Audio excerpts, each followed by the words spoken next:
नमस्कार, न्यूज 69 में आपका स्वागत है। मैं हूं आपके साथ अंकिता। चलिए बढ़ते हैं खबर की ओर। मुख्यमंत्री डॉक्टर मोहन यादव ने आज कुशाभाऊ ठाकरे सभागार में जनजातीय कल्याण के लिए कार्यरत अशासकीय संगठनों की नेशनल कॉन्क्लेव का शुभारंभ दीप प्रज्वलन कर किया।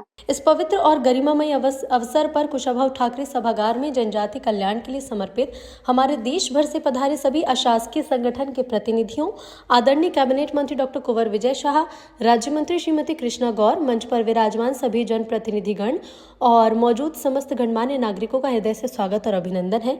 ये कॉन्क्लेव मात्र एक सरकारी आयोजन नहीं बल्कि ये उस भागीरथी प्रयास का संगम है जहां सरकार और समाज मिलकर जनजातीय समाज के उत्थान के लिए नई दिशा तय करने जा रहे हैं। जनजातीय समाज के प्रति सरकार की प्रतिबद्धता, सरकार का स्पष्ट मत रहा है कि बिना जनजातीय समाज के सर्वांगीण विकास के प्रदेश और देश का संपूर्ण विकास अधूरा है। जनजातीय समाज केवल एक वर्ग नहीं बल्कि भारतीय संस्कृति का मूल आधार है, परंपराओं का संरक्षक है और प्राकृतिक संसाधनों का सच्चा प्रहरी है। ये प्रयास है कि आदिवासी भाई बहनों को उनके मूलभूत अधिकार से वंचित न होना पड़े। शिक्षा, स्वास्थ्य, रोजगार और सुरक्षित आवास उनकी प्राथमिकताएं हैं और जिम्मेदारी भी। देखा गया है कि किस प्रकार वनोपज पर आधारित जीवन को और अधिक समृद्ध किया जा सकता है और कैसे आधुनिक युग की मुख्य धारा से जोड़ा जा सकता है। इस मिशन में ये कहते हुए अत्यंत प्रसन्नता है कि अशासकीय संगठन की भूमिका अत्यंत महत्वपूर्ण और अतुलनीय है। सरकार योजनाएं बनाती है, नीतियां लागू करती है, लेकिन योजनाओं को जमीनी स्तर तक अंतिम व्यक्ति तक पहुंचाने का जो कठिन कार्य है वो समर्पित संगठन ही करते हैं। आप अनुभव, आपकी सेवा समर्पित और आपका स्थानीय ज्ञान हमारी मशीनरी के लिए अमूल्य निधि है। आपके द्वारा किए गए कार्य, चाहे वो एकल विद्यालय संचालन हो, स्वास्थ्य शिविर या फिर रोजगार के लिए प्रशिक्षण देना, सब परिवर्तन के अग्रदूत हैं। भगवान बिरसा मुंडा के जयंती के 3 दिन पहले जनजाति गौरव वर्ष के राष्ट्रीय सम्मेलन के इस कार्यक्रम में मंच पर विराजमान माननीय मंत्री कुंवर विजय शाह जी, पद्मश्री, हमारे बहुत वरिष्ठ सामाजिक क्षेत्र के स्वनामधन्य कार्यकर्ता माननीय महेश शर्मा जी, पद्मश्री शिवगंगा झाबुआ, माननीय मंत्री श्रीमती कृष्णा गौर जी, माननीय सभापति किशन सूर्यवंशी जी, इस अवसर पर स्वामी अनुरागानंद जी महाराज, परम पूज्य वैसे रामकृष्ण मिशन आश्रम से मेघालय से हमारे बीच पधारे हैं। Deputy director general Shrimati Anshu Singh ji, हमारे पीएस गुलशन बामरा जी, श्रीमंत शुक्ला जी। इस अवसर पर इस पूरे आयोजन में वनवासी कल्याण परिषद के श्री किशोर धाकड़े जी, श्रीमान अध्यक्ष मनोहर साई जी, जनजाति कल्याण केंद्र महाकौशल बरगांव राजाराम कटारा जी, जनजाति कार्य विभाग जननायक कंट्या भील, वनवासी कल्याण परिषद के ही और दीनदयाल शोध संस्थान के सभी अलग अलग हमारी भारत भारतीय शिक्षण संस्था, जनजाति कल्याण केंद्र, इतने अलग अलग प्रकार के हमारी सामाजिक क्षेत्र में काम करने वाले सारे संस्था के स्वनामधन्य और जिनके नाम नहीं ले रहा हूँ, ऐसे भी वनवासी क्षेत्र के सभी पवित्र काम करने वाले सभी सज्जनों, देवियों, आपको नमस्कार कर रहा हूँ। हम सब के लिए ये और आनंद का विषय है, भगवान बिरसा मुंडा के 150वीं जयंती का वर्ष चल रहा है।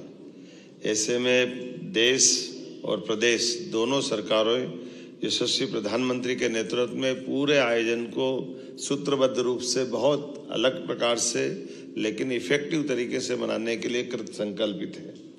और ऐसे में एनजीओ जो अलग अलग हमारे देश भर में प्रदेश में काम कर रहे हैं, उनका आकर के एकत्र होना और दिन भर विचार मंथन करना। मैं कुंभ की नगरी उज्जैन से आता हूँ, मुझे मालूम है कि वो हमारा अमृत मंथन का हजारों लाखों साल पुराना वो घटनाक्रम, उस घटनाक्रम में बाकी सारी बातों में न जाते हुए, लेकिन मंथन से तो हमको मालूम नवनीत निकलता, मक्खन निकलता है।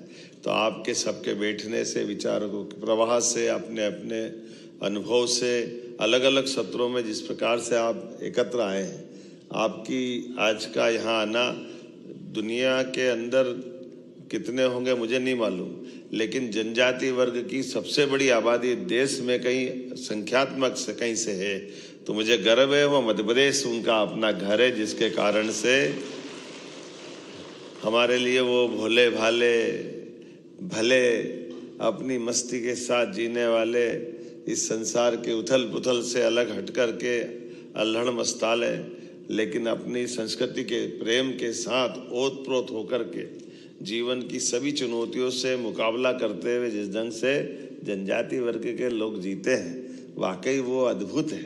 मुझे इस बात की प्रसन्नता है कि हमारे माननीय मंत्री जी ये भी नवाचार के धनी है और ये उसी वर्ग का प्रतिनिधित्व करते हैं, लेकिन बहुत अच्छे ढंग से, और जनजाति वर्ग के साथ जुड़ कर के भी लगातार अजय योद्धा। जब से हमारे चुनाव के मामले आते हैं, चुनाव में कोई जीते न जीते, लेकिन विजय शाह जीतेंगे ये पक्का है, ये हमारी उसका आनंद भी है। और आपके प्रयोग भी बहुत गजब है।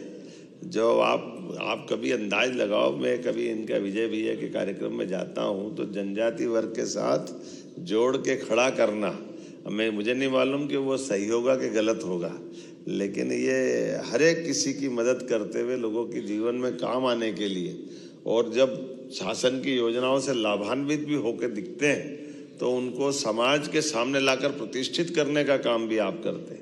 अगर सरकार की अनुदान की व्यवस्थाओं से डॉक्टर बनते हैं तो डॉक्टरों को मंच पे ला करके आला भेंट करके आपका सम्मान करने का तरीका भी माला पे तो भारी पड़ता है, ये पक्का है।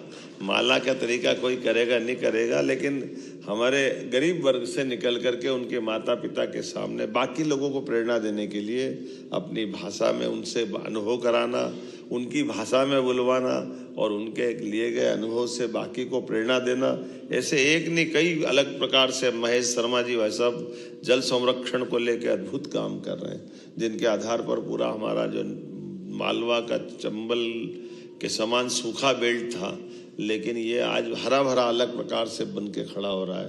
तालाब भी बन रहे हैं, अलग अलग आयामों पे काम हो रहा है। स्वामी रामकृष्ण मिशन की तो भावना ही बहुत अच्छी है। और लेकिन जो हमारे डिंडोरी का प्रोजेक्ट मैं देखता हूँ, मैं डिंडोरी का प्रभारी भी था, वास्तव में वो डिंडोरी के प्रोजेक्ट के माध्यम से भी लाल को लाल सलाम करने वाला बेल्ट है वो, जिसमें आज नक्सलाइट मूवमेंट के आधार पर कई सारी कठिनाइयाँ बढ़ती है, लेकिन आप सभी एनजीओ से अलग अलग प्रकार के शैक्षणिक, सामाजिक, आर्थिक, सांस्कृतिक विकास के लिए आप सब जो काम कर रहे हो, सरकार आपके सबके साथ खड़ी है। ये हमारी प्रतिबद्धता भी हमारे लिए,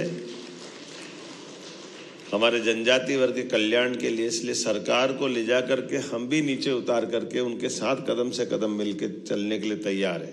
हमारी सरकार बनने के बाद हमने सबसे पहला काम रानी दुर्गावती के नाम पर 300वां जयंती वर्ष था, तो हमारी कैबिनेट हमने जबलपुर में जाके करी, भोपाल में करने के बजाय, और रानी दुर्गावती के नाम पे समर्पित की कि ये हमारी उनके प्रति प्रतिबद्धता भी है।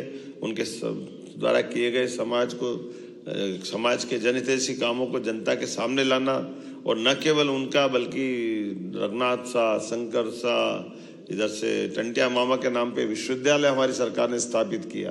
टंटिया मामा का वो जो संघर्ष उस काल का, लेकिन वो भी हमने खरगोन जैसे ट्राइबल के बेल्ट में भी उसी भाव को रेखांकित करते हुए, और ऐसे एक नहीं कई प्रकार के काम। लेकिन आज जब सच में सरकारी कामों के साथ जब तक सामाजिक संस्थाएं खड़ी नहीं होती है तब तक उस काम का आनंद नहीं आता। सरकार का अपना एक तरीका होता है, कई बार सरकार की व्यवस्था रोबोट की तरह होती है, जिसमें सारे सिस्टम तो है लेकिन आत्मा नहीं है। और मुझे मालूम है आत्मा आपके माध्यम से आती है, आत्मा से जीवन मिलता है और जीवन जीवंत होता है। उसका एहसास कराने के लिए जब तक सामाजिक क्षेत्र के लोग काम नहीं करते, हमको कई सारी चीज़ों के अंदर की कठिनाइयाँ समझ में नहीं आती। सरकारी चश्मे के नंबर से बड़ा मुश्किल जाता है, दिल के चश्मे से देखो तो आनंद आता है, उसका एहसास होता है। और आप सब दोनों भाव के आधार पर काम करने वाले लोग हैं। सरकार भी आपके साथ खड़ी है और असरदार आप लोग हो। मेरी अपनी ओर से बधाई, बहुत बहुत धन्यवाद।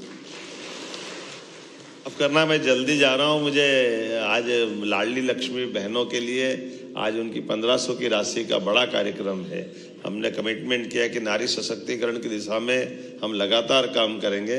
तो ये बड़े कार्यक्रम के कारण से मैं विलम्ब से इसकी क्षमा भी चाहता हूँ और बाकी कार्यक्रम चलता रहेगा। माननीय मंत्री जी पूरे समय दिन में रहेंगे, माननीय गवर्नर साहब उसका समापन करेंगे। जो नियत कार्यक्रम वो सब करिए, इसलिए क्रम तोड़ के मैंने बोलने की धृष्टता की। उम्मीद है आप क्षमा भी करेंगे और मुझे जाने की आज्ञा देंगे। भारत माता की। फिलहाल इस खबर में इतना ही। आप बने रहिए न्यूज़ 69 के साथ। नमस्कार।